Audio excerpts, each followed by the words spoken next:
শ্বশুরবাড়িতে মেয়েদের ভালো থাকাটা নির্ভর করে তার স্বামীর আয়ের ওপর।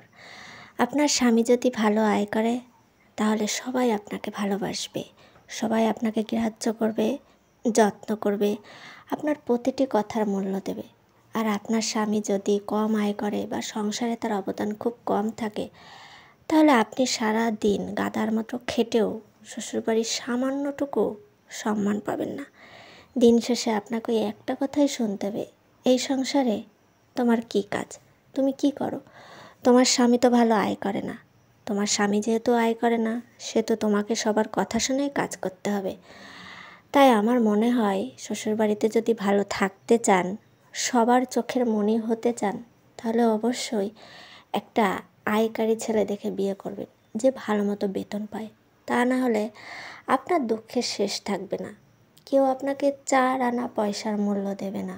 কোনো একটা কাজ করতে গেলে আপনাকে 10 বার সবার কাছে শুনে তারপরে কাজটা করতে হবে, কারণ আপনার স্বামী আয় করে না।